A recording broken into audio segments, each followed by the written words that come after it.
अस्सलाम वालेकुम बॉस जी। वालेकुम सलाम। बॉस जी मुंजी ਦਾ ਕੀ ਫਿਊਚਰ ਹੈ? ਪੁੱਤਰ ਤੈਨੂੰ ਮੈਂ ਕੀ ਦੱਸਾਂ, ਇੱਕ ਐਸਾ ਕੀਮਤੀ ਸਵਾਲ ਤੂੰ ਪੁੱਛ ਲਿਆ, ਐਸਾ ਕੀਮਤੀ ਸਵਾਲ, ਔਰ ਇਹਦਾ ਜਵਾਬ ਵੀ ਮੈਂ ਅੱਜ ਐਸਾ ਕੀਮਤੀ ਦਿਆਂਗਾ ਕਿ ਇਸ ਕਿਸਾਨ ਦੀ ਨਸਲ ਵੀ ਯਾਦ ਰੱਖੇਗੀ ਔਰ ਇਸ ਪਾਕਿਸਤਾਨ ਦੇ ਵਿੱਚ ਚਾਵਲ ਦਾ ਕੰਮ ਕਰਨ ਵਾਲਾ ਹਰ ਡੀਲਰ ਵੀ ਯਾਦ ਰੱਖੇਗਾ ਔਰ ਇਸ ਪਾਕਿਸਤਾਨ ਦੇ ਵਿੱਚ ਚਾਵਲ ਦੀ ਐਕਸਪੋਰਟ ਕਰਨ ਵਾਲਾ ਹਰ ਜਿਹੜਾ ਐਕਸਪੋਰਟ ਵਾਲਾ ਵੀ ਇਹ ਗੱਲ ਯਾਦ ਰੱਖੇਗਾ।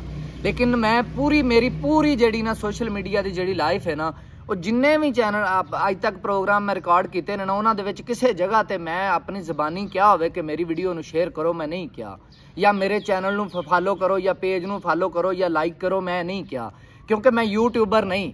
ਮੈਂ ਇਸ ਕਿਸਾਨ ਦੀ ਲੜਾਈ ਲੜਨਾ ਪਿਆ ਔਰ ਮੈਂ ਇਨਸ਼ਾਅੱਲਾ ਤਾਲਾ ਲੜਦੇ ਰਹਿਣਾ।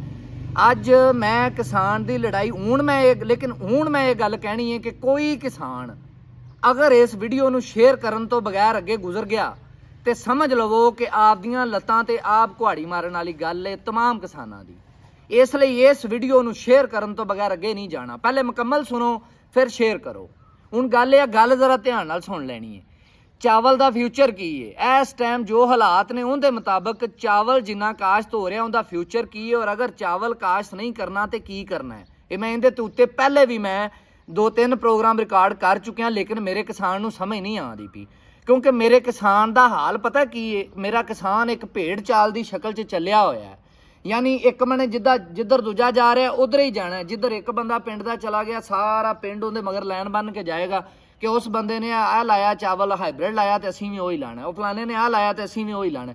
ਯਾਨੀ ਜਿਹੜੇ ਖੂਹ 'ਚ ਉਹ ਡੁੱਬੇਗਾ ਅਸੀਂ ਵੀ ਉਸੇ ਖੂਹ 'ਚ ਹੀ ਡੁੱਬਣਾ, ਕਿਉਂਕਿ ਅਸੀਂ ਇਸ ਦਿਮਾਗ ਤੋਂ ਕੰਮ ਲੈਂਦੇ ਹੀ ਨਹੀਂ। ਅਸੀਂ ਇਸ ਦਿਮਾਗ ਨੂੰ ਸਿਰਫ ਇਸਤੇਮਾਲ ਕਰਨੇ ਆ ਜ਼ਿਮੀਂਦਾਰਾਂ ਦੀ ਖਾਸ ਤੌਰ ਤੇ ਗੱਲ ਕਰਨਾ, ਇੱਕ ਦੂਜੇ ਦੀ ਸ਼ਰ ਪਸੰਦੀ ਦੇ ਵਿੱਚ, ਇੱਕ ਦੂਜੇ ਨੂੰ ਨੁਕਸਾਨ ਪਹੁੰਚਾਉਣ ਦੇ ਵਿੱਚ। ਇਹ ਕੰਮ ਤੁਸੀਂ ਕਿਦਨ ਛੱਡਣੇ ਨੇ ਯਾਰ ਜ਼ਿਮੀਂਦਾਰੋ। ਗੱਲ ਇਹ ਹੁਣ ਮੈਂ ਤੁਹਾਨੂੰ ਚਾਵਲ ਦੇ ਬਾਰੇ ਅੱਜ ਪੂਰਾ ਖਾਕਾ ਦੱਸਣ ਲੱਗਾ ਕਿ ਪਾਕਿਸਤਾਨ ਦੇ ਵਿੱਚ ਇਸ ਦਫਾ ਚਾਵਲ ਦੇ ਬਾਰੇ ਕੀ ਬਣਨ ਵਾਲਾ ਹੈ। ਜੇ ਕਿਸੇ ਨੂੰ ਮੇਰੇ ਤੇ ਯਕੀਨ ਨਾ ਹੋਵੇ ਤੇ 1.5 ਮਹੀਨਾ ਪਹਿਲੇ 2 ਮਹੀਨੇ ਪਹਿਲੇ ਮੈਂ ਇੱਕ ਆਲੂ ਦੇ ਉੱਤੇ ਵੀਡੀਓ ਰਿਕਾਰਡ ਕੀਤੀ ਸੀ ਔਰ ਉਹ ਆਲੂ ਦੀ ਵੀਡੀਓ ਸੁਣ ਲਵੋ ਅੱਜ, ਔਰ ਆਲੂ ਦੇ ਜੋ ਹਾਲਾਤ ਚੱਲਦੇ ਪਏ ਨਾ, ਤੁਹਾਨੂੰ 100% ਸਾਬਤ ਹੋ ਜਾਏਗਾ ਕਿ ਆਲੂ ਬਿਲਕੁਲ ਜਿਵੇਂ ਉਹਦੀ ਗੱਲ ਕੀਤੀ ਸੀ ਉਵੇਂ ਦੀ ਉਵੇਂ ਸਾਬਤ ਹੋਈ ਹੈ। ਹੁਣ ਅੱਜ ਮੈਂ ਚਾਵਲ ਦੀ ਗੱਲ ਕਰਨ ਲੱਗਾ ਔਰ ਇਹ ਵੀ ਜ਼ਰਾ ਸਾਰੇ ਸੁਣ ਵੀ ਲਵੋ ਔਰ ਪੱਲੇ ਵੀ ਬੰਨ ਲਵੋ। ਸਭ ਤੋਂ ਪਹਿਲੇ ਚਾਵਲ 2 ਕਿਸਮ ਦੇ ਨੇ। ਸਭ ਤੋਂ ਪਹਿਲੀ ਗੱਲ, ਚਾਵਲ 2 ਕਿਸਮ ਦੇ, ਇੱਕ ਹਾਈਬ੍ਰਿਡ ਚਾਵਲ ਔਰ ਇੱਕ ਬੇਸਿਕ ਚਾਵਲ, ਯਾਨੀ ਦੂਸਰੇ ਚਾਵਲ ਨੇ। ਇੱਕ ਬੀਜ 2 ਕਿਸਮ ਦੇ, ਇੱਕ ਹਾਈਬ੍ਰਿਡ ਬੀਜ ਇੱਕ ਬੇਸਿਕ ਬੀਜ ਨੇ। ਪਹਿਲੇ ਅਸੀਂ ਹਾਈਬ੍ਰਿਡ ਬੀਜਾਂ ਦੀ ਗੱਲ ਕਰਾਂਗੇ, ਫਿਰ ਅਸੀਂ ਬੇਸਿਕ ਬੀਜਾਂ ਦੀ ਗੱਲ ਕਰਾਂਗੇ। ਪਹਿਲੇ ਹਾਈਬ੍ਰਿਡ ਤੇ ਆ ਜਾਓ। ਇਹ ਜਿਹੜੇ ਹਾਈਬ੍ਰਿਡ ਬੀਜ ਨੇ ਨਾ, ਇਹ ਇਸ ਟਾਈਮ ਜੋ ਹਾਲਾਤ, ਤੁਹਾਨੂੰ ਮੈਂ ਪਹਿਲੇ 25 ਦਫਾ ਇਹ ਗੱਲ ਸਮਝਾ ਚੁੱਕਿਆ ਕਿ ਪਾਕਿਸਤਾਨ ਦੇ ਵਿੱਚ ਚੂੰਕਿ ਹਕੂਮਤਾਂ ਜਿਹੜੀਆਂ ਆਪਣੀ ਡਿਊਟੀ ਪੂਰੀ ਨਹੀਂ ਦੇ ਰਹੀਆਂ, ਕੰਪਨੀਆਂ ਆਪਣੀ ਡਿਊਟੀ ਪੂਰੀ ਨਹੀਂ ਦੇ ਰਹੀਆਂ, ਇਦਾਰੇ ਆਪਣੀ ਡਿਊਟੀ ਪੂਰੀ ਨਹੀਂ ਦੇ ਰਹੇ, ਜੋ ਕਿਸਾਨ ਦਾ ਰਾਈਟ ਹੈ ਉਹਦੀਆਂ ਡਿਊਟੀਆਂ ਪੂਰੀਆਂ ਨਹੀਂ ਕਰ ਰਹੇ, ਉਹਦੀ ਵਜ੍ਹਾ ਤੋਂ ਕੀ ਹੋ ਰਿਹਾ ਹੈ, ਐਕਸਪੋਰਟ ਨਹੀਂ ਹੋ ਰਹੀ। ਫਾਰਮਰ ਨੂੰ ਜ਼ਿਆਦਾ ਤੋਂ ਜ਼ਿਆਦਾ ਮਹਿੰਗੀਆਂ ਤੋਂ ਮਹਿੰਗੀਆਂ ਚੀਜ਼ਾਂ ਦਿੱਤੀਆਂ ਜਾ ਰਹੀਆਂ ਨੇ, ਬੀਜ ਦਿੱਤੇ ਜਾ ਰਹੇ ਨੇ, ਖਾਦਾਂ ਦਿੱਤੀਆਂ ਜਾ ਰਹੀਆਂ ਨੇ, ਬਿਜਲੀ ਮਹਿੰਗੀ ਦਿੱਤੀ ਜਾ ਰਹੀ ਹੈ। ਸਾਰੇ ਹਾਲਾਤੋਂ ਵਾਕਿਆਤ ਰਲ ਮਿਲ ਕੇ ਤੇ ਸਾਰੇ ਫਾਰਮਰ ਦੇ ਖਰਚੇ ਵਧਾਉਂਦੇ ਪਏ ਨੇ। ਹੁਣ ਖਰਚੇ ਤਾਂ ਵਧਣ, ਜੇ ਦੂਸਰੀ ਸਾਈਡ ਤੇ ਸਾਨੂੰ ਮੁਨਾਫਾ ਵੀ ਮਿਲੇ ਤਾਂ ਸਾਡੀ ਕੋਈ ਗੱਲ ਨਹੀਂ, ਕੋਈ ਮਸਲਾ ਨਹੀਂ। ਇਸ ਖਰਚੇ ਵੱਧਦੇ ਨੇ ਕੋਈ ਗੱਲ ਨਹੀਂ, ਚਲੋ ਅਸੀਂ ਵੀ ਬਰਦਾਸ਼ਤ ਕਰ ਲੈਂਦੇ। ਪਰ ਹੁਣ ਜਿਹੜੇ ਹਾਲਾਤ ਹੋ ਗਏ ਨੇ, ਪਿਛਲੇ ਸਾਲ ਮਕਈ ਦੇ ਹਾਲਾਤ ਹੋਏ ਨੇ, ਹੁਣ ਗੰਦਮ ਦੇ ਹਾਲਾਤ ਹੋ ਗਏ ਨੇ, ਅਗਲੇ ਤੁਸੀਂ ਹੁਣ ਚਾਵਲ ਦੇ ਹਾਲਾਤ ਕਰਨਾ ਚਾਹੁੰਦੇ ਜੀ। ਤੁਹਾਡਾ ਉਹ ਹਾਲ ਹੈ ਕਿ ਕਿਸਾਨ ਦਾ ਜਿਹੜਾ ਮੈਂ ਇੱਕ ਕੁਲੀਆ ਵੇਖਿਆ ਹੈ ਕਿ ਜਿੰਨੀ ਦੇਰ ਤੱਕ ਮੱਛੀ ਪੱਥਰ ਚੱਟ ਕੇ ਵਾਪਸ ਨਹੀਂ ਨਾ ਮੁੜਦੀ, ਉਹ ਹਾਲ ਕਿਸਾਨ ਦਾ ਕਿ ਇਹਨੇ ਵੀ ਜਿੰਨੀ ਦੇਰ ਤੱਕ ਦਰਿਆ 'ਚ ਲਗੇ ਫਿਰਨਾ, ਜਿੰਨੀ ਦੇਰ ਤੱਕ ਕਿਤੋਂ ਪੱਥਰ 'ਚ ਸਿਰ ਨਾ ਵਜਾ, ਇਹਨੇ ਹਟਣਾ ਨਹੀਂ।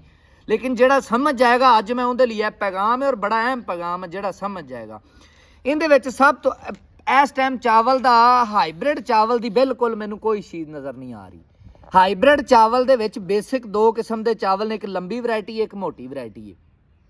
ਇਸ ਟਾਈਮ ਜਿਹੜੀ ਮੋਟੀ ਵੈਰਾਈਟੀ ਹੈ 1500 ਤੋਂ ਰੱਖ ਕੇ, ਜਿੰਨਾ ਇਸ ਟਾਈਮ ਝੋਨਾ ਲੱਗ ਚੁੱਕਿਆ ਨਾ, 1500 ਤੋਂ ਰੱਖ ਕੇ 1800 ਤੱਕ ਫੀ ਮਣ ਵਿਕਦਾ ਮੈਨੂੰ ਨਜ਼ਰ ਆ ਰਿਹਾ ਹੈ।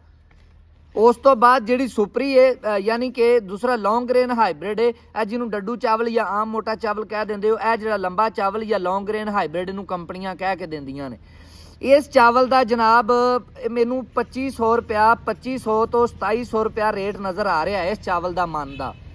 ਇੰਦੀ ਪੈਦਾਵਾਰ ਜਨਾਬੇ ਵਾਲਾ, ਬਹੁਤ ਅੱਛੀ ਪੈਦਾਵਾਰ ਹੋਵੇ, ਬਹੁਤ ਅੱਛਾ ਰਕਬਾ ਹੋਵੇ, ਠੰਡਾ ਮੁਨਾਸਬ ਏਰੀਆ ਹੋਵੇ ਤੇ ਪੈਦਾਵਾਰ 100 ਕ੍ਰਾਸ ਕਰਦਾ ਹੈ ਔਰ ਕਰਦਾ ਆਮ ਤੌਰ ਤੇ ਹੀ ਕਰ ਜਾਂਦਾ ਹੈ ਅੱਛੀ ਮੈਨੇਜਮੈਂਟ ਨਾਲ। ਔਰ ਅਗਰ ਅੱਛੀ ਮੈਨੇਜਮੈਂਟ ਨਾ ਹੋਵੇ ਤੇ 90 ਵੀ ਨਹੀਂ ਆਉਂਦਾ। ਇਹਦਾ ਜਿਹੜਾ ਜਨਾਬੇ ਵਾਲਾ, ਇਹ ਅਗਰ ਅੱਛੀ ਮੈਨੇਜਮੈਂਟ ਹੋਵੇ ਤੇ 80 ਤੱਕ ਚਲਾ ਜਾਂਦਾ ਹੈ। ਅਗਰ ਅੱਛੀ ਮੈਨੇਜਮੈਂਟ ਨਾ ਹੋਵੇ ਤੇ ਇਹ 65 70 ਹੀ ਲਾ ਲਓ 70 ਤੱਕ ਰਹਿੰਦਾ ਹੈ। ਹੁਣ ਗੱਲ ਇਹ ਆ ਕਿ ਆ ਜਿਹੜਾ ਹੈ ਇਹ ਚੂੰਕਿ 90 ਤੱਕ ਇਹ ਆਮ ਰੂਟੀਨ ਹੈ 70 ਤੱਕ ਹੀ ਇਸ ਟਾਈਮ 1500 ਦੇ ਹਿਸਾਬ ਨਾਲ 90 ਮਨ ਦਾ ਹਿਸਾਬ ਕਰਕੇ ਤੇ ਮੈਨੂੰ ਜ਼ਰਾ ਹਿਸਾਬ ਕਰ ਦਿਓ ਵੀ ਕੀ ਬਣੇਗਾ ਤੁਹਾਡਾ। ਦੂਸਰੀ ਸਾਈਡ ਤੇ ਸੁਪਰੀ ਜਿਹੜਾ ਸੁਪਰੀ ਦਾ ਯਾਨੀ ਕਿ ਲੌਂਗ ਗ੍ਰੇਨ ਹਾਈਬ੍ਰਿਡ ਜਿਹਨੂੰ ਸੁਪਰੀ ਆਮ ਸੁਪਰੀ ਦਾ ਜਿਹੜਾ ਹਾਈਬ੍ਰਿਡ ਬੀਜ ਉਹ ਹੈ ਉਹਦੀ ਐਵਰੇਜ ਅਗਰ 70 ਮਨ ਪੈਦਾਵਾਰ ਆਵੇ ਤੇ ਇਹਦਾ ਰੇਟ 2500 ਰੁਪਏ ਤੋਂ 2700 ਰੁਪਏ ਰੇਟ ਅੱਜ ਲਾ ਕੇ ਨਾ ਤੇ ਹਿਸਾਬ ਕਰਕੇ ਮੈਨੂੰ ਦੱਸ ਦਿਓ ਵੀ ਤੁਸੀਂ ਕਿੱਥੇ ਪਹੁੰਚਦੇ ਜੇ। ਠੀਕ ਹੈ ਨਾ, ਅੱਜ ਮੈਨੂੰ ਹਿਸਾਬ ਕਰਕੇ ਦੱਸਿਆ ਜੀ। ਇਹ ਜਿਹੜਾ ਲੌਂਗ ਗ੍ਰੇਨ ਹਾਈਬ੍ਰਿਡ ਇਹ ਤੁਹਾਨੂੰ ਇਸ ਟਾਈਮ ਇਹ ਮਾਰਕੀਟ ਨੇ ਤੁਹਾਨੂੰ ਲੁੱਟ ਮਟਾਰਾ ਬਚਾਇਆ ਹੈ, ਤੁਹਾਨੂੰ ਸਮਝ ਨਹੀਂ ਆਉਂਦੀ ਪਈ। ਇਹ ਇਸ ਟਾਈਮ ਤੁਹਾਨੂੰ 16000 ਤੋਂ ਰੱਖ ਕੇ ਕਿਸਾਨ ਨੂੰ ਤੇ 22-23,000 ਰੁਪਏ ਤੱਕ ਵੇਚੀ ਜਾ ਰਹੇ ਨੇ। ਤੁਹਾਨੂੰ ਇਹ ਜ਼ਲੀਲੋ ਖੁਆਰੀ ਦਾ ਪਹਿਲਾ ਕਦਮ ਇੱਥੇ ਰੱਖੀ ਜਾ ਰਹੇ ਨੇ, ਤੁਹਾਡੇ ਤੋਂ ਅਸਲ ਕੀਮਤ ਤੋਂ 2 ਗੁਣਾ ਕੀਮਤ ਲਈ ਜਾ ਰਹੇ ਨੇ। ਦੂਸਰੀ ਜਗ੍ਹਾ ਤੇ ਜਿਹੜੇ ਹਾਈਬ੍ਰਿਡ ਚਾਵਲ ਜਿੰਨੇ ਵੀ ਨੇ ਆ ਸੁਪਰੀ ਤੋਂ ਹਟ ਕੇ ਜਿਹੜਾ ਮੋਟਾ ਹਾਈਬ੍ਰਿਡ ਹੈ ਇਹਦੀ ਇੰਨੀ ਜ਼ਿਆਦਾ ਖੁਰਾਕ, ਇਹਨੂੰ ਇੰਨਾ ਜ਼ਿਆਦਾ ਪਾਣੀ ਚਾਹੀਦਾ, ਇਹਨੂੰ ਇੰਨਾ ਜ਼ਿਆਦਾ ਅਖਰਾਜਾਤ ਨੇ ਇਹਦੇ ਕਿ ਅਗਰ ਇਹਦਾ ਇਹ ਰੇਟ ਹੋਇਆ ਨਾ ਤੇ ਤੁਹਾਨੂੰ ਇਹਦੇ ਚੋਂ ਰੁਪਈਆ 20,000 ਵੀ ਨਹੀਂ ਕਿੱਲੇ ਦਾ ਬਚਣਾ। ਅੱਗੋਂ ਠੇਕਿਆਂ ਦੀ ਜੋ ਸੂਰਤ ਹਾਲ ਹੋ ਗਈ, ਜੋ ਬਿਜਲੀ ਦੀ ਮਹਿੰਗਾਈ ਹੋ ਗਈ ਏ, ਜੋ ਤੁਹਾਡੇ ਜ਼ਮੀਨਾਂ ਦੇ ਠੇਕੇ ਹੋ ਗਏ ਨੇ, ਜੋ ਤੁਹਾਡੇ ਖਾਦਾਂ ਦੀ ਖਾਦ ਜਿਹੜੀ ਹੈ ਨਾ ਐਸ ਇਹ ਹਾਈਬ੍ਰਿਡ ਜਿਹੜੇ ਚਾਵਲ ਨੇ ਨਾ ਇਹਨਾਂ ਦੇ ਉੱਤੇ ਜਿਸ ਟਾਈਮ ਤੁਹਾਡੀ ਖਾਦ ਪੈਣੀ ਹੈ ਨਾ ਤੁਹਾਨੂੰ ਜਨਾਬ 7,000 ਰੁਪਏ ਦੀ ਬੋਰੀ ਲੱਭਣੀ ਹੈ, ਕਿਉਂਕਿ ਇਹ 5 ਬੋਰੀ ਤੋਂ ਘੱਟ ਹੈ ਤਿਆਰ ਨਹੀਂ ਹੁੰਦੇ। ਘੱਟ ਤੋਂ ਘੱਟ ਮੈਂ 4 ਬੋਰੀ ਕਹਾਂਗਾ ਯੂਰੀਆ। ਤੁਸੀਂ ਇਹ ਦੇਖੋ ਕਿ ਜਿੰਨਾ ਜ਼ਿਆਦਾ ਇਹ ਕਾਸ਼ਤ ਹੋ ਰਿਹਾ ਇਹ 4 ਬੋਰੀ ਯੂਰੀਆ ਕਿੱਥੋਂ ਆਵੇਗੀ। ਮਾਫੀਆ ਤੁਹਾਨੂੰ ਕੀ ਕਰਦਾ ਪਿਆ, ਸਭ ਤੋਂ ਪਹਿਲੇ ਤਾਂ ਤੁਹਾਨੂੰ ਬੀਜ ਵੇਚਦਾ ਪਿਆ। ਇਹ ਬੀਜ ਜਿਹੜੇ ਨੇ ਇਹ ਤਕਰੀਬਨ ਮਾਰਕੀਟ 'ਚ ਵਿਕਦੇ ਪਏ 13,000 12,000 11,000, ਠੀਕ ਹੈ ਨਾ, ਮੁਖਤਲਿਫ ਜਗ੍ਹਾ ਤੇ ਜਿੱਥੇ ਕੀਮਤ ਜਿਹਨੂੰ ਜਿੱਥੇ ਜਿੰਦਾ ਜੁਗਾੜ ਲੱਗਦਾ ਪਿਆ। ਹੁਣ ਬੀਜ ਵੀ ਤੁਸੀਂ ਮਹਿੰਗਾ ਲੈ ਕੇ ਲਾ ਰਹੇ ਹੋ, ਦੋਨਾਂ ਦਾ ਬੀਜ ਵੀ ਮਹਿੰਗਾ ਲੈ ਕੇ ਲਾ ਰਹੇ ਹੋ, ਤੁਹਾਨੂੰ ਖਾਦ ਵੀ ਮਹਿੰਗੀ ਮਿਲਣੀ, ਤੁਹਾਨੂੰ ਬਿਜਲੀ ਵੀ ਮਹਿੰਗੀ ਮਿਲਣੀ, ਜ਼ਮੀਨਾਂ ਦੇ ਵੀ ਠੇਕੇ ਵੱਧ ਗਏ ਨੇ, ਅੱਗੋਂ ਵੀ ਰੇਟ ਘੱਟ ਮਿਲਿਆ, ਤੁਸੀਂ ਕਿੱਧਰ ਜਾਓਗੇ ਯਾਰ। ਮੈਂ ਇਸ ਚੀਜ਼ ਦੇ ਉੱਤੇ 2-3 ਪ੍ਰੋਗਰਾਮ ਰਿਕਾਰਡ ਕਰ ਚੁੱਕਿਆ, ਲੇਕਿਨ ਤੁਸੀਂ ਬਿਲਕੁਲ ਕੋਈ ਸ਼ਰਮ ਦਾ ਘਾਟਾ ਹੈ ਸਾਡਾ ਕਿ ਅਸੀਂ ਬਿਲਕੁਲ ਕੋਈ ਗੱਲ ਮੰਨਣਾ ਪਸੰਦ ਨਹੀਂ ਕਰਦੇ ਪਏ। ਅਸੀਂ ਕੋਈ ਗੱਲ ਮੰਨਣਾ ਪਸੰਦ ਨਹੀਂ। ਮੈਂ ਇਹ ਕਹਿਣਾ ਕਿ ਖੁਦਾ ਦਿਓ ਬੰਦਿਓ ਆਪਦੇ ਬਾਲਾਂ ਤੇ ਆਪਦੀ ਔਲਾਦ ਤੇ ਤਰਸ ਕਰੋ, ਉਹਨਾਂ ਦੇ ਰਿਜ਼ਕ ਲਈ ਅੱਛੇ ਰਿਜ਼ਕ ਲਈ ਕੋਸ਼ਿਸ਼ ਕਰੋਗੇ ਤੇ ਕੁਝ ਮਿਲੇਗਾ ਨਾ। ਜੇ ਕੋਸ਼ਿਸ਼ ਨਹੀਂ ਕਰਨਾ ਸੁੱਤੇ ਪਏ ਬਾ ਠੀਕ ਹੈ, ਕੰਪਨੀ ਜੋ ਦਿੱਤੀ ਜਾ ਰਹੀ ਲਾਈ ਜੋ, ਜਿੰਨੇ ਦਾ ਦਿੱਤੀ ਜਾ ਰਹੀ ਲਾਈ ਜੋ, ਅਗਾ ਜੋ ਬਣੇਗਾ ਠੀਕ ਹੈ ਯਾਰ। ਹਰ ਚੀਜ਼ ਅੱਲਾ ਦੇ ਵਾਸਤੇ, ਰਿਜ਼ਕ ਅੱਲਾ ਦੇ ਵਾਸਤੇ, ਲੇਕਿਨ ਅੱਲਾਹ ਤਾਲਾ ਦੀ ਜ਼ਾਤ ਆਂਦੀ ਕਿ ਤੁਸੀਂ ਬਿਹਤਰ ਤੋਂ ਬਿਹਤਰ ਦੀ ਕੋਸ਼ਿਸ਼ ਕਰੋ। ਹੁਣ ਇਸ ਟਾਈਮ ਜੋ ਹਾਈਬ੍ਰਿਡ ਦੇ ਹਾਲਾਤ ਹੋਏ ਪਏ ਨੇ, ਆ ਰੇਟ ਮੈਂ ਤੁਹਾਨੂੰ ਲਿਖ ਕੇ ਦੇ ਦਿੱਤੇ ਨੇ। ਅਗਰ ਇਹਨਾਂ ਰੇਟਾਂ ਦੇ ਵਿੱਚ 5-10% ਤੋਂ ਹਟ ਕੇ ਅਗਾ ਪਿੱਛਾ ਹੋ ਗਿਆ ਤੇ ਤੁਸੀਂ ਮੇਰਾ ਨਾਮ ਬਦਲ ਦਿਆ ਜੀ। ਆ ਰੇਟ ਮੈਂ ਤੁਹਾਨੂੰ ਦੱਸ ਦਿੱਤੇ ਨੇ। ਮੋਟਾ ਹਾਈਬ੍ਰਿਡ ਤੁਹਾਡਾ 1500 ਤੋਂ 1800 ਰੁਪਏ ਦਾ ਮਾਨ ਵਿਕਣਾ ਹੈ, ਠੀਕ ਹੈ, ਉਹ ਵੀ ਬੜੀ ਮੁਸ਼ਕਲ ਮਿੰਤਾਂ ਤਰਲੇ ਕਰਕੇ ਤੁਸੀਂ ਵੇਚਣਾ ਹੈ। ਜਿਹੜਾ ਸੁਪਰੀ ਦਾ ਹਾਈਬ੍ਰਿਡ ਹੈ ਲੌਂਗ ਗ੍ਰੇਨ ਹੈ ਉਹ ਤੁਹਾਡਾ 2500 ਤੋਂ 2600 2700 ਰੁਪਏ ਮਾਨ ਵਿਕਣਾ ਹੈ, ਉਹ ਵੀ ਤੁਸੀਂ ਮਿੰਤਾਂ ਤਰਲੇ ਕਰਕੇ ਵੇਚਣਾ ਹੈ। ਔਰ ਇਹਦੇ ਅਖਰਾਜਾਤ ਇੰਨੇ ਹੋਣੇ ਨੇ ਕਿ ਤੁਹਾਨੂੰ ਸਮਝ ਨਹੀਂ ਆਉਣੀ ਕਿ ਸਾਨੂੰ ਬਚਿਆ ਕੀ ਹੈ। ਤੁਸੀਂ ਸਿਰਫ ਵੜਦਾ ਨਿਕਲਦਾ ਵੇਖਣਾ ਦੇਸੀ ਜ਼ਬਾਨ 'ਚ। ਗੱਲ ਇਹ ਆ ਕਿ ਹੁਣ ਹੈ ਇਸ ਟਾਈਮ ਅਸੀਂ ਕਰਨਾ ਕਿ ਮੈਂ ਇਹ ਕਹਿਣਾ ਕਿ ਜਿੰਨਾ ਹਾਈਬ੍ਰਿਡ ਲਾ ਲਿਆ ਨਾ ਇੱਥੇ ਅੱਜ ਤੋਂ ਕਾਂਟਾ ਲਾ ਦੇਵੇ, ਅਸੀਂ ਹਾਈਬ੍ਰਿਡ ਨਹੀਂ ਲਾਣਾ। ਲੇਕਿਨ ਫੇਰ ਵੀ ਜਿੰਦਾ ਕੀੜਾ ਨਹੀਂ ਨਾ ਖਲੋਂਦਾ, ਉਹ ਮੈਨੂੰ ਦੱਸਿਆ ਜਿਹੜਾ ਬੀਜ ਤੁਸੀਂ 23,000 ਰੁਪਏ ਦਾ ਲੈ ਕੇ ਲਾ ਰਹੇ ਹੋ ਨਾ, ਇਹ ਮੈਂ ਤੁਹਾਨੂੰ 11,000 ਰੁਪਏ ਦਾ ਬੀਜ ਦੇਣਾ। ਔਰ ਮੈਂ ਗਰੰਟੀ ਨਾਲ ਦੇਣਾ ਜਿਹੜੀ ਮਰਜ਼ੀ ਤੇੜੀ ਤੋਂ ਤੇੜੀ ਕੰਪਨੀ ਦੇ ਬੀਜ ਦੇ ਨਾਲ ਮੁਕਾਬਲੇ ਤੇ ਲਾ ਲਿਆ ਜੇ ਓਨੀ ਪੈਦਾਵਾਰ ਓਨੇ ਫਾਇਦਾ ਤੁਹਾਨੂੰ ਨਾ ਦੇਵੇ ਤੇ ਮੈਨੂੰ ਕਿਹਾ ਜੇ। ਇਹ ਬੀਜ ਤੁਹਾਨੂੰ ਜਿਹੜਾ ਮੋਟੇ ਦਾ ਹਾਈਬ੍ਰਿਡ ਹੈ ਬੀਜ ਤੁਹਾਨੂੰ 11,000 12,000 13,000 ਦਾ ਦਿੱਤੀ ਜਾ ਰਹੇ ਨੇ, ਮੈਂ ਤੁਹਾਨੂੰ ਇਹ 9,000 ਰੁਪਏ ਦਾ 9,500 ਰੁਪਏ ਦਾ ਦੇਣਾ। ਜੇ ਇਹਨਾਂ ਦੇ ਮੁਕਾਬਲੇ 'ਚ ਤਿਆਰ ਨਾ ਹੋਵੇ ਤਾਂ ਆਖਿਆ ਜੇ। ਇਹ ਵੀ ਉਹਨਾਂ ਲਈ ਅੱਬਲ ਤਾਂ ਪਹਿਲੀ ਗੱਲ ਆ, ਵੇਖੋ ਮੈਂ ਮੇਰੇ ਅੱਗੇ ਹੱਥ ਜੁੜੇ ਨੇ ਤੁਹਾਡੇ ਅੱਗੇ ਕਿ ਤੁਹਾਡੇ ਤੋਂ ਮਾਫੀ ਮੰਗਣਾ ਕਿ ਹਾਈਬ੍ਰਿਡ ਤੋਂ ਹੱਥ ਚੁੱਕ ਲਵੋ। ਇਹ ਹਾਈਬ੍ਰਿਡ ਤੋਂ ਹੱਥ ਨਾ ਚੁੱਕਿਆ ਤੇ ਜ਼ਲੀਲੋ ਖੁਆਰੀ ਹੋਏਗੀ। ਲੇਕਿਨ ਜੇ ਫੇਰ ਵੀ ਕਿਸੇ ਦਾ ਕੀੜਾ ਨਹੀਂ ਨਾ ਮਾਰਦਾ ਤੇ ਉਹ ਮੈਂ ਉਹਨੂੰ ਫਿਰ ਬੀਜ ਤੇ ਪੈਸੇ ਨਾ ਲਾਓ, ਕਮ ਅਜ਼ ਕਮ ਫਜ਼ੂਲ ਪੈਸੇ। ਮੈਂ ਤੁਹਾਨੂੰ ਬੀਜ ਦੇਣਾ 100% ਜਿਹੜੇ ਮਰਜ਼ੀ ਪਾਕਿਸਤਾਨ ਦੇ ਬੀਜ ਦੇ ਮੁਕਾਬਲੇ ਤੇ ਲਾ ਲਿਆ ਜੇ ਕਿਸੇ ਜਗ੍ਹਾ ਤੇ ਪੈਦਾਵਾਰ 'ਚ ਕੋਈ ਕਮੀ ਆਵੇ, ਜੇ ਕਿਸੇ ਜਗ੍ਹਾ ਤੇ ਜ਼ਿਆਦਾ ਟਾਈਮ ਲਵੇ, ਕਿਸੇ ਜਗ੍ਹਾ ਤੇ ਕੋਈ ਮਸਲਾ ਹੋਵੇ ਤੇ ਮੈਂ ਜ਼ਿੰਮੇਦਾਰ ਹੋਵਾਂਗਾ। ਪਹਿਲੀ ਗੱਲ ਮੈਂ ਤੁਹਾਨੂੰ ਦੱਸੀ, ਇਹ ਚਾਵਲ ਲਾਣਾ ਹੀ ਨਹੀਂ ਦਾ ਹਾਈਬ੍ਰਿਡ। ਇਸ ਤੋਂ ਬਾਅਦ ਜਿੰਨਾ ਲੱਗ ਗਿਆ ਹੈ ਇਹ ਪਾਕਿਸਤਾਨ, ਇਹਨੂੰ ਅਗਰ ਪਾਕਿਸਤਾਨ ਦੀ ਮਾਰਕੀਟ ਜਿਹੜੀ ਇੰਡਸਟਰੀ ਜਾਂ ਐਕਸਪੋਰਟ ਹੈ ਜਾਂ ਜੋ ਵੀ ਹੈ ਇਹਨੂੰ ਅਗਰ ਸੰਭਾਲ ਲਵੇ ਤੇ ਬੜੀ ਔਖੀ ਗੱਲ ਹੈ। ਹੁਣ ਇਸ ਤੋਂ ਬਾਅਦ ਜਿੰਨਾ ਲੱਗਣਾ ਨਾ ਤੁਸੀਂ ਇਸ ਰੇਟ ਤੋਂ ਵੀ ਥੱਲੇ ਜਾਣਾ ਹੈ। ਹੁਣ ਇਸ ਟਾਈਮ ਜਿੰਨਾ ਲੱਗ ਗਿਆ ਉਹ ਇਸ ਰੇਟ ਤੇ ਵਿਕਣ ਦਾ ਚਾਂਸ ਹੈ। ਜਿਹੜਾ ਇਸ ਤੋਂ ਉੱਤੇ ਹੁਣ ਤੁਸੀਂ ਜਿੰਨੀ ਹੈਗਾ ਕਾਸ਼ ਕਰਨੀ ਹੈ ਨਾ ਉਹ ਤੁਸੀਂ ਇਸ ਰੇਟ ਤੋਂ ਵੀ ਥੱਲੇ ਜਾਣਾ ਹੈਗਾ। ਹਿਸਾਬ ਲਾ ਲਓ ਇਸ ਤੋਂ ਥੱਲੇ ਜਾਓਗੇ ਤਾਂ ਤੁਹਾਡਾ ਕੀ ਬਣੇਗਾ। ਹੁਣ ਦੂਸਰੀ ਸਾਈਡ ਤੇ ਆਈਓ ਕਿ ਸਾਡੇ ਕੋਲ ਆਪਸ਼ਨ ਕੀ ਹੈ। ਗੱਲ ਐਵੇਂ ਆ ਕਿ ਇਹਨਾਂ ਹਾਈਬ੍ਰਿਡ ਬੀਜਾਂ ਦੇ ਨੁਕਸਾਨ ਕੀ ਨੇ। ਇੱਕ ਤਾਂ ਇਹ ਬੀਜ ਬਾਰ-ਬਾਰ ਅਸੀਂ ਲੈ ਕੇ ਲਾ ਰਹੇ ਹਾਂ, ਕੰਪਨੀਆਂ ਨੇ ਢੋਂਗ ਰਚਾਇਆ ਹਾਈਬ੍ਰਿਡ ਬੀਜ ਤੁਹਾਨੂੰ ਦਿੰਦੇ ਨੇ, ਹਰ ਸਾਲ ਤੁਹਾਨੂੰ ਤੁੰਨਣ 18-20 ਹਜ਼ਾਰ ਦਾ, ਤੇ ਤੁਹਾਨੂੰ ਸੁੱਖ ਰਹੇਗਾ। ਹਰ ਸਾਲ ਉਹ ਕਹਿਣ ਵੀ ਤੁਹਾਡਾ ਬੀਜ ਲੱਗੇ ਤਾਂ ਕਿ ਦੁਬਾਰਾ ਬੀਜ ਲੱਗ ਨਾ ਸਕੇ, ਕਿਉਂਕਿ ਇਹ ਦੁਬਾਰਾ ਬੀਜ ਲੱਗ ਨਹੀਂ ਸਕਦੇ। ਹਰ ਸਾਲ ਤੁਸੀਂ ਨਵਾਂ ਲਾਓ, ਕੰਪਨੀਆਂ ਨੂੰ ਪੈਸੇ ਵਟਾਓ, ਤੁਸੀਂ ਜ਼ਲੀਲੋ ਖੁਆਰ ਹੋਵੋ, ਉਹਨਾਂ ਨੂੰ ਇਸ ਗੱਲ ਨਾਲ ਕੋਈ ਨਹੀਂ। ਹੁਣ ਦੂਸਰੀ ਸੀਟ ਤੇ ਅਸੀਂ ਕਰਨਾ ਕਿ ਜਿੰਨੀ ਦੇਰ ਤੱਕ ਅਸੀਂ ਕੁਝ ਨਹੀਂ ਸੋਚਾਂਗੇ ਸਾਡਾ ਕੀ ਬਣੇਗਾ। ਸਾਡੇ ਲਈ ਬਿਹਤਰੀਨ ਆਪਸ਼ਨ ਇਹ ਹੈ ਕਿ ਜਿੰਨੇ ਵੀ ਬੀਜ ਨੇ, ਜਿਹੜੀ ਜਗ੍ਹਾ ਤੇ ਸਾਡੇ ਕੋਲ ਬੇਸਿਕ ਬੀਜ ਅੱਛਾ ਨਹੀਂ ਨਾ ਹੈਗਾ, ਜਿਹੜਾ ਸਾਨੂੰ ਹਾਈਬ੍ਰਿਡ ਦੇ ਮੁਕਾਬਲੇ 'ਚ ਅੱਛਾ ਰਿਜ਼ਕ ਨਹੀਂ ਦਿੰਦਾ, ਅਸੀਂ ਉਹ ਨਹੀਂ ਲਾਉਂਦੇ। ਬੇਸਿਕ ਬੀਜ ਅਸੀਂ ਉਹ ਨਹੀਂ ਲਾਉਂਦੇ। ਲੇਕਿਨ ਜਿੱਥੇ ਜਾ ਕੇ ਤੁਹਾਨੂੰ ਹਾਈਬ੍ਰਿਡ ਦੇ ਮੁਕਾਬਲੇ 'ਚ ਅੱਛਾ ਰਿਜ਼ਕ ਦਿੰਦਾ ਕੋਈ ਬੀਜ, ਉਹ ਬੇਸਿਕ ਬੀਜ ਲਾਓ, ਤਾਂ ਕਿ ਬਾਰ-ਬਾਰ ਕੰਪਨੀਆਂ ਤੋਂ ਹਾਈਬ੍ਰਿਡ ਬੀਜ ਖਰੀਦਣ ਤੋਂ ਤੁਹਾਡੀ ਜਾਨ ਛੁੱਟੇ। ਤੁਹਾਡਾ ਜਦੋਂ ਤੁਹਾਨੂੰ ਫਾਇਦਾ ਉਨਾ ਹੀ ਦੇ ਰਿਹਾ, ਤੁਹਾਡੇ ਅਖਰਾਜਾਤ ਘਟ ਰਹੇ ਨੇ, ਤੁਹਾਡੇ ਮਸਾਇਲ ਘਟ ਰਹੇ ਨੇ, ਅਗਲੇ ਸਾਲ ਤੁਹਾਨੂੰ ਬੀਜ ਲਈ ਪੈਸਿਆਂ ਦੀ ਨਹੀਂ ਜ਼ਰੂਰਤ, ਤਾਂ ਤੁਸੀਂ ਕਿਉਂ ਨਹੀਂ ਇਹਨਾਂ ਗੱਲਾਂ ਨੂੰ ਸਮਝਦੇ ਯਾਰ। ਉਹਨਾਂ ਦਾ ਰੇਟ ਵੀ ਜ਼ਿਆਦਾ ਹੈ, ਹਰ ਚੀਜ਼ ਜ਼ਿਆਦਾ ਹੈ। ਹੁਣ ਇੱਧਰ ਆਓ, ਮੈਂ ਤੁਹਾਨੂੰ ਸਮਝਾਉਣਾ। ਇਹ ਫਰਜ਼ ਕਰੋ ਬੇਸਿਕ ਚਾਵਲ, ਬੇਸਿਕ ਯਾਨੀ ਕਿ ਉਹ ਬੀਜ ਨੇ ਜਿਹੜੇ ਉਹੀ ਬੀਜ ਦੁਬਾਰਾ ਬਾਰ-ਬਾਰ ਵੀ ਕਾਸ਼ਤ ਹੋ ਜਾਂਦੇ ਨੇ। ਇਹਦੇ ਵਿੱਚ 2-3 ਕਿਸਮ ਦੇ ਬੀਜ ਨੇ। ਇੱਕ ਆਮ ਸੁਪਰ ਫਾਈਨ ਹੈ, ਇਹਦਾ ਵੀ ਫਾਇਦਾ ਕੋਈ ਨਹੀਂ ਲਾਉਣ ਦਾ। ਇਹ ਤਕਰੀਬਨ 45-50 ਮਣ ਨਿਕਲਦਾ। 45-50 ਮਣ ਅਗਰ 3000 ਦਾ ਵਿਕੇਗਾ ਤੇ 1.5 ਲੱਖ ਰੁਪਏ ਨੂੰ ਕੀ ਕਰੋਗੇ? ਕਿਹੜੇ ਖਾਤੇ 'ਚ ਪਾਓਗੇ? ਠੇਕੇ 'ਚ ਪਾਓਗੇ ਜਾਂ ਅਖਰਾਜਾਤ 'ਚ ਪਾਓਗੇ? ਆ 82-86 ਇਹ ਸਾਰੀਆਂ ਜਿਹੜੀਆਂ ਵੈਰਾਈਟੀਆਂ ਆਮ ਜਿਹੜੀਆਂ ਗੁਜਰਾਂ ਵਾਲਾ ਇਹ ਉਹ ਇਹ ਸ਼ੇਖੂਪੁਰ ਵਾਲੇ ਏਰੀਏ 'ਚ ਚੱਲਦੀਆਂ ਨੇ, ਇਹਨਾਂ ਨੂੰ ਤੁਸੀਂ ਕਿਸ ਖਾਤੇ 'ਚ ਪਾਓਗੇ? ਜੇ 60 ਮਣ ਵੀ ਨਿਕਲਣ ਜਾਂ 55 ਤੋਂ 60 ਮਣ ਨਿਕਲਦੀਆਂ, ਇਹਨਾਂ ਨੂੰ ਕਿਸ ਖਾਤੇ 'ਚ ਪਾਓਗੇ? ਇਹਨਾਂ ਦਾ ਰੇਟ ਮੋਟੇ ਚਾਵਲ ਤੋਂ 100-200 ਰੁਪਏ ਮਹਿੰਗਾ ਹੋਣਾ ਹੈ, ਮੋਟੇ ਹਾਈਬ੍ਰਿਡ ਤੋਂ। ਜਿਹੜਾ ਸੁਪਰ ਫਾਈਨ ਹੈ ਇਹਨੂੰ ਤੁਸੀਂ 50 ਮਣ ਨੂੰ ਕਿਸ ਖਾਤੇ 'ਚ ਪਾਓਗੇ? ਇਹਦਾ ਰੇਟ ਹੈ 3000 ਰੁਪਇਆ ਹੋਣਾ ਹੈ। ਅਗਰ ਸੁਪਰੀ ਲੌਂਗ ਰੇਂਜ ਦਾ ਸੁਪਰੀ ਹਾਈਬ੍ਰਿਡ ਦਾ ਰੇਟ 25-26 ਹੋਇਆ ਤੇ ਇਹਦਾ ਰੇਟ 3000 ਹੋਣਾ ਹੈ। ਇਹਨੂੰ 1.5 ਲੱਖ ਨੂੰ ਕਿਸ ਖਾਤੇ 'ਚ ਪਾਓਗੇ? ਹੁਣ ਗੱਲ ਇਹ ਆ ਕਿ ਚਾਵਲ ਲਾਣਾ, ਕੁਛ ਚਾਵਲ ਲਾਣਾ ਸਾਡੀ ਮਜਬੂਰੀ ਹੁੰਦੀ ਹੈ, ਕਿਉਂਕਿ ਫਸਲਾਂ ਦਾ ਕੰਬੀਨੇਸ਼ਨ ਨਹੀਂ ਬਣਦਾ ਪਿਆ ਹੁੰਦਾ। ਅਸੀਂ ਜਿਹੜੀ ਬਾਅਦ 'ਚ ਫਸਲ ਕਾਸ਼ ਕਰਨੀ ਹੁੰਦੀ ਹੈ ਉਹਦਾ ਟਾਈਮ ਹੋਰ ਹੁੰਦਾ, ਜਿਹੜੀ ਪਹਿਲੇ ਲਾ ਰਹੇ ਹੁੰਦੇ ਆ ਉਹਦਾ ਟਾਈਮ ਹੋਰ ਹੁੰਦਾ। ਉਸ ਹਵਾਲੇ ਨਾਲ ਜਿਹੜੀ ਸਾਡੀ ਮਜਬੂਰੀ ਹੈ ਨਾ, ਉਹ ਅਸੀਂ ਹਾਈਬ੍ਰਿਡ ਲਾਣਾ ਹੈ। ਜਿਹੜੀ ਨਹੀਂ ਮਜਬੂਰੀ ਔਰ ਜਿਹੜੀ ਜਗ੍ਹਾ ਤੇ ਬੇਸਿਕ ਸੀਡ ਕੰਮ ਆ ਸਕਦੇ ਨੇ, ਅਸੀਂ ਇਹ ਲਾਣੇ ਨੇ। ਹੁਣ ਮੈਂ ਤੁਹਾਨੂੰ ਸਾਰਾ ਕੰਪੈਰੀਜ਼ਨ ਕਰਕੇ ਦੇਣ ਲੱਗਾ। ਇਹ ਵੀ ਬੀਜ ਯਾਨੀ ਕਿ ਆਊਟ ਹੋ ਗਿਆ, ਇਹ ਵੀ ਅਸੀਂ ਨਹੀਂ ਲਾਣੇ। ਇਹ ਗੱਲਾਂ ਪੱਲੇ ਬੰਨ ਲਓ, ਇਹ ਗੱਲਾਂ ਯਾਦ ਕਰੋਗੇ। ਇਹ ਵੀ ਬੀਜ। ਹੁਣ ਸਾਡੇ ਕੋਲ ਤੀਸਰੀ ਆਪਸ਼ਨ ਬਚੀ ਹੈ ਬਾਸਮਤੀ ਵਾਲੀ। ਬਾਸਮਤੀ ਦੇ ਵਿੱਚ 3 ਕਿਸਮ ਦੀਆਂ ਵੈਰਾਈਟੀਆਂ ਨੇ। ਇੱਕ ਸੇਲੇ ਦੀਆਂ ਵੈਰਾਈਟੀਆਂ ਨੇ, ਇੱਕ ਕਾਇਨਾਤ ਦੀਆਂ ਵੈਰਾਈਟੀਆਂ ਨੇ, ਇੱਕ ਸੁਪਰ ਦੀਆਂ ਵੈਰਾਈਟੀਆਂ ਨੇ। ਸੁਪਰ ਦੇ ਵਿੱਚ ਸੁਪਰ ਕਰਨਲ ਹੈ, ਉਸ ਤੋਂ ਬਾਅਦ ਸਾਡੇ ਕੋਲ ਆਮ ਸੁਪਰ 515 ਹੋਰ ਕਈ ਸੁਪਰ ਦੀਆਂ ਵੈਰਾਈਟੀਆਂ ਨੇ। ਅਗਰ ਇਹ ਨਾ ਲਾਈਏ ਤਾਂ ਸੁਪਰ ਕਰਨਲ ਜਿਹੜਾ ਇਹਦੀ ਅੱਛੀ ਮਾਰਕੀਟ ਵੀ ਅੱਛੀ, ਯਾਨੀ ਕਿ ਇੰਟਰਨੈਸ਼ਨਲ ਮਾਰਕੀਟ ਦੇ ਵਿੱਚ ਐਕਸਪੋਰਟ ਦੇ ਵਿੱਚ ਵੀ ਅੱਛਾ ਚਾਵਲ ਵਿਕਦਾ, ਠੀਕ ਹੈ ਨਾ। ਇਹਦੇ ਅਖਰਾਜਾਤ ਵੀ ਘੱਟ ਨੇ, ਇਹਦਾ ਬੀਜ ਵੀ ਅਸੀਂ ਘਰੋਂ ਲੈ ਕੇ ਲਾ ਸਕਦੇ ਹਾਂ। ਲੇਕਿਨ ਇਹਦਾ ਸਭ ਤੋਂ ਵੱਡਾ ਮਸਲਾ ਇਹ ਆ ਕਿ ਇਹ ਸਾਡੀ ਪੈਦਾਵਾਰ ਨੂੰ ਘੱਟ ਦਿੰਦਾ। ਇਹਨੂੰ ਬਲਾਸਟ ਬਹੁਤ ਜ਼ਿਆਦਾ, ਬਲਾਸਟ ਵੀ ਕਾਫੀ ਜ਼ਿਆਦਾ ਆ ਜਾਂਦੀ, ਦਵਾਈਆਂ ਦਾ ਖਰਚ, ਅਖਰਾਜਾਤ ਵੱਧ ਜਾਂਦੇ ਨੇ, ਪੈਦਾਵਾਰ ਘੱਟ ਜਾਂਦੀ। ਯਾਨੀ ਇਹਦੇ ਵਿੱਚ ਵੀ ਅਸੀਂ ਜਿਹੜਾ ਆਪਣੇ ਖਾਣ ਲਈ ਲਾਣਾ, ਚੂੰਕਿ ਸਾਨੂੰ ਆਦਤ ਹੈ ਉਹ ਅਸੀਂ ਲਾਣਾ ਹੀ ਲਾਣਾ ਹੈ। ਅਗਰ ਬਿਜ਼ਨਸ ਪੁਆਇੰਟ ਆਫ ਵਿਊ ਨਾਲ ਵੀ ਲਾਣਾ ਹੈ ਤਾਂ ਸੁਪਰ ਕਰਨਲ ਚਾਵਲ ਲਾਓ। ਇਹ ਸਭ ਤੋਂ ਮਹਿੰਗਾ ਇੰਟਰਨੈਸ਼ਨਲ ਮਾਰਕੀਟ 'ਚ ਚਾਵਲ ਵਿਕਦਾ, ਠੀਕ ਹੈ ਨਾ। ਅਬਲ ਤਾਂ ਸੁਪਰ ਤੋਂ ਥੋੜਾ ਜਿਹਾ ਹੱਥ ਚੁੱਕੋ, ਥੋੜਾ ਲਾਓ ਸੁਪਰ ਵੀ। ਸੁਪਰ ਕਰਨਲ ਲਾਓ ਅਗਰ ਲਾਣਾ, ਜਾਂ ਕੋਈ ਦੂਸਰਾ ਸੁਪਰ ਵੀ ਤੁਸੀਂ ਲਾ ਸਕਦੇ, ਕਿਉਂਕਿ ਇਹਦਾ ਰੇਟ ਜਿਹੜਾ ਨਾ ਉਹ 4000 ਤਕਰੀਬਨ ਐਕਸਪੈਕਟਡ ਹੈ। ਹੁਣ 4000 ਅਗਰ ਐਕਸਪੈਕਟਡ ਹੈ ਤੇ 50 ਮਣ ਜਾਂ 45 ਮਣ ਸੁਪਰ ਦਾ ਚਾਵਲ ਨਿਕਲੇਗਾ ਤੇ 4000 'ਚ ਫਿਰ ਵੀ ਗੁਜ਼ਾਰਾ ਹੁੰਦਾ, ਯਾਨੀ ਕਿ ਤੁਸੀਂ 2 ਲੱਖ ਦੇ ਕਰੀਬ ਚਲੋ ਪਹੁੰਚਦੇ ਜੀ, ਠੀਕ ਹੈ ਨਾ। ਚਲੋ ਤੁਹਾਡਾ ਗੁਜ਼ਾਰਾ ਹੁੰਦਾ, ਕਿਉਂਕਿ ਇਹਦੇ ਅਖਰਾਜਾਤ ਘੱਟ ਨੇ, ਤੁਹਾਡਾ ਚਾਵਲ ਅੱਗੇ ਮਹਿੰਗਾ ਵਿਕਦਾ, ਗੁਜ਼ਾਰਾ ਚੱਲਦਾ। ਲੇਕਿਨ ਇਹਦੇ ਤੋਂ ਬਿਹਤਰ ਆਪਸ਼ਨਾਂ ਅੱਗੇ ਹੈਗੀਆਂ ਨੇ। ਇਹ ਸੇਲੇ ਵਾਲੀ ਆਪਸ਼ਨ ਹੈਗੀ ਹੈ, ਲੇਕਿਨ ਸੇਲੇ ਤੋਂ ਪਹਿਲੇ ਅਸੀਂ ਕਾਇਨਾਤ ਨੂੰ ਵੇਖਦੇ ਹਾਂ। ਕਾਇਨਾਤ ਦੇ ਵਿੱਚ ਕਾਇਨਾਤ ਦੀ ਪੈਦਾਵਾਰ ਅਗਰ ਵੇਖੀਏ ਤੇ ਕਾਇਨਾਤ ਦੀ ਪੈਦਾਵਾਰ ਜਿਹੜੀ ਨਾ ਉਹ ਥੋੜੀ ਹੁੰਦੀ ਹੈ, 55 ਤੋਂ 60 ਮਣ ਹੁੰਦੀ ਹੈ ਮੈਕਸੀਮਮ। ਇਹਦਾ ਰੇਟ ਸਭ ਤੋਂ ਜ਼ਿਆਦਾ, ਪਾਕਿਸਤਾਨ ਦਾ ਸਭ ਤੋਂ ਮਹਿੰਗਾ ਚਾਵਲ ਕਾਇਨਾਤ ਹੈ। ਇਹਦਾ ਰੇਟ ਜ਼ਿਆਦਾ ਲੇਕਿਨ ਇਹਦੀ ਪੈਦਾਵਾਰ ਥੋੜੀ ਹੈ। ਇਹਨੂੰ ਵੀ ਬਿਮਾਰੀਆਂ ਦਾ ਡਰ ਹੈ। ਸਾਡੇ ਮੌਸਮੀ ਹਾਲਾਤ ਇਸ ਕਿਸਮ ਦੇ ਹੋ ਗਏ ਨੇ, ਕਾਇਨਾਤ ਜਿਹੜੇ ਜਿੰਨੇ ਵੀ ਚਾਵਲ ਨੇ ਇਹਨਾਂ ਦਾ ਡਿੱਗਣ ਦਾ ਬਹੁਤ ਜ਼ਿਆਦਾ ਖਦਸ਼ਾ ਹੁੰਦਾ। ਇਹ ਡਿੱਗ ਪੈਂਦੇ ਨੇ, ਬਿਮਾਰੀ ਇਹਨਾਂ ਨੂੰ ਜ਼ਿਆਦਾ ਚਾਂਸ ਹੁੰਦਾ ਹੈ। ਉਹਨਾਂ ਦੀ ਵਜ੍ਹਾ ਤੋਂ ਕੀ ਹੁੰਦਾ ਹੈ ਕਿ ਇਹਨਾਂ ਦੀ ਪੈਦਾਵਾਰ ਘਟ ਜਾਂਦੀ ਹੈ, ਔਰ ਪੈਦਾਵਾਰ ਘਟਣ ਤੋਂ ਬਾਅਦ ਸਾਨੂੰ ਕੀ ਹੁੰਦਾ, ਸਾਡਾ ਨੁਕਸਾਨ ਹੋ ਜਾਂਦਾ ਹੈ। ਕਿਉਂਕਿ ਮੌਸਮੀ ਹਾਲਾਤ ਇਸ ਕਿਸਮ ਦੇ ਹੋ ਗਏ ਨੇ। ਇਸ ਮੌਸਮੀ ਹਾਲਾਤ ਦੇ ਵਿੱਚ ਕੰਪਨੀਆਂ ਪਰੇਸ਼ਾਨ ਹੋਈਆਂ ਪਈਆਂ ਕਿ ਅਸੀਂ ਕਿਸ ਕਿਸਮ ਦਾ ਬੀਜ ਬਣਾਈਏ ਜਿਹੜਾ ਇਸ ਮੌਸਮੀ ਹਾਲਾਤ ਦੇ ਵਿੱਚ ਵੀ ਜ਼ਿੰਮੇਦਾਰ ਨੂੰ ਫਾਇਦਾ ਦੇਵੇ।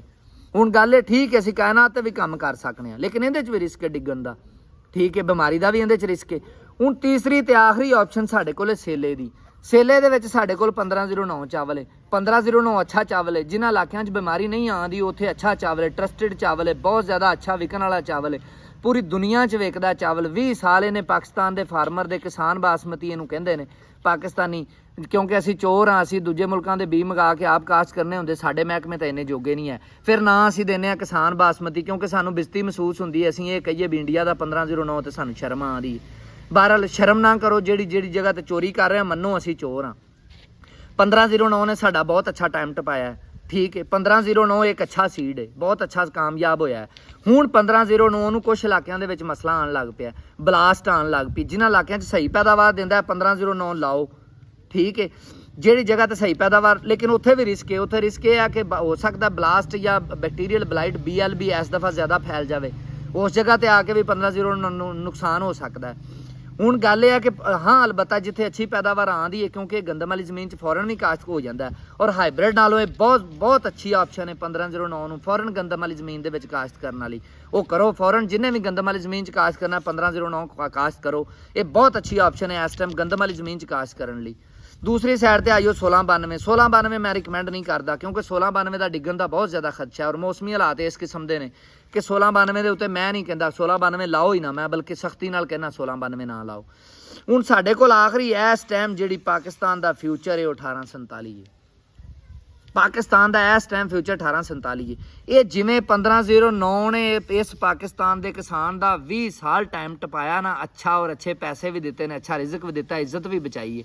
ਉਸੇ ਤਰ੍ਹਾਂ ਹੁਣ ਅਗਲੇ ਟਾਈਮ ਦੇ ਵਿੱਚ 1847 ਨੇ ਪਾਕਿਸਤਾਨ ਦੇ ਕਿਸਾਨ ਦੀ ਇੱਜ਼ਤ ਵੀ ਬਚਾਣੀ ਹੈ। ਇਹਨੇ ਐਕਸਪੋਰਟ ਵੀ ਹੋਣਾ ਹੈ, ਹਰ ਹਵਾਲੇ ਨਾਲ ਕਾਮਯਾਬ ਚਾਵਲ ਹੋ ਚੁੱਕਿਆ ਹੈ। ਕੁਛ ਲੋਕ ਇਹ ਕਹਿਣਗੇ ਜੀ 1847 ਦਾ ਬੀਜ ਵੇਚਣ ਲਈ ਇਹ ਗੱਲ ਕਰਦੇ ਨੇ। ਮੈਂ ਕਹਿੰਦਾ ਮੇਰੇ ਕੋਲੋਂ ਨਾ ਬੀਜ ਲਵੋ, ਤੁਹਾਡਾ ਜਿੱਥੋਂ ਦਿਲ ਕਰਦਾ ਲਵੋ, ਪਰ ਮੈਂ ਕਹਿੰਦਾ 1847 ਲਾਓ ਜਾਂ 1509 ਲਾਓ। 1509 ਉੱਥੇ ਲਾਓ ਜਿੱਥੇ ਤੁਸੀਂ ਗੰਦਮ ਵਾਲੀ ਜ਼ਮੀਨ ਤੁਹਾਡੀ ਵਿਹਲੀ ਹੋਈ ਹੈ, ਫੁੱਲ ਗਰਮੀ 'ਚ ਕਾਸ਼ਤ ਕਰਨਾ, ਲਾਓ 1509।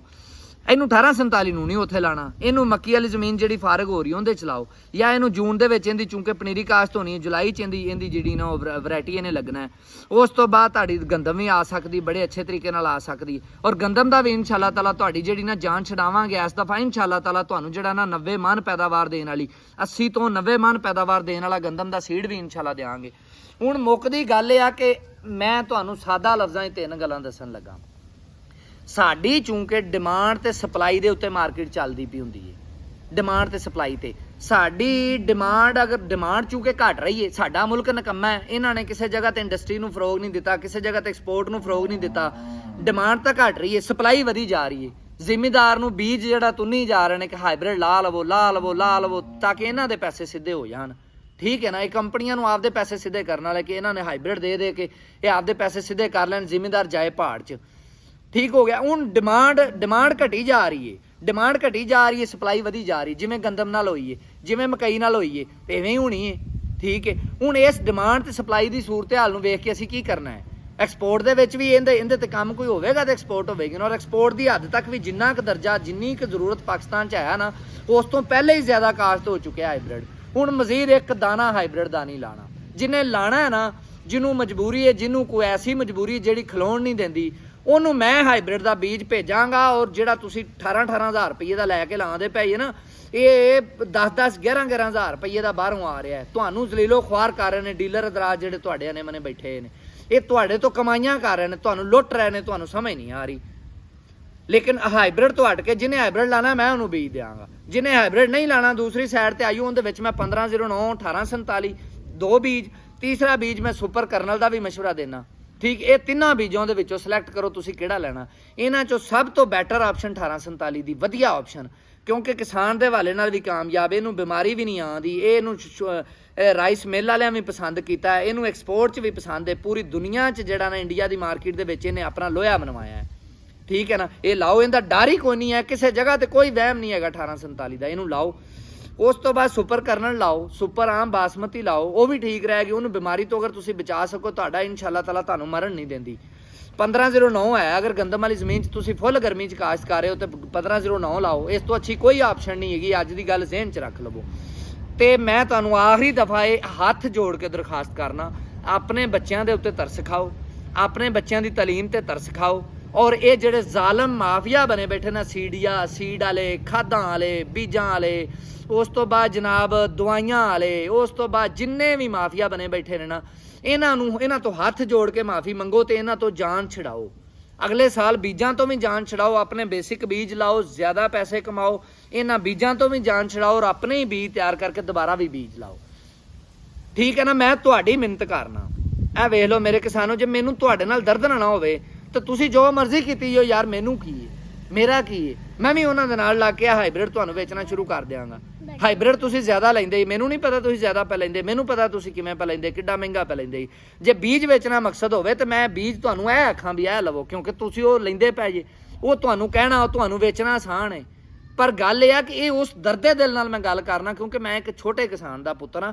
ਜਿਹੜਾ ਬਹੁਤੇ ਪੈਸੇ ਵਾਲਾ ਕਿਸਾਨ ਹੈ ਉਹ ਤਾਂ ਸ਼ਾਇਦ ਬਚ ਜਾਵੇ, ਉਹ ਤਾਂ ਸ਼ਾਇਦ ਬਚ ਜਾਵੇ, ਲੇਕਿਨ ਜਿਹੜਾ ਗਰੀਬ ਕਿਸਾਨ ਉਹ ਨਹੀਂ ਬਚ ਸਕਦਾ ਹਾਈਬ੍ਰਿਡ ਲਾ ਕੇ। ਠੀਕ ਹੈ, ਇਹ ਗੱਲ ਮੇਰੀ ਮੰਨ ਲਵੋ। ਇਹਦੇ ਨਾਲ ਹੀ ਮੈਨੂੰ ਇਜਾਜ਼ਤ ਦਿਓ। ਕਿਸਾਨ ਜ਼ਿੰਦਾਬਾਦ, ਪਾਕਿਸਤਾਨ ਪੈਂਦਾਬਾਦ।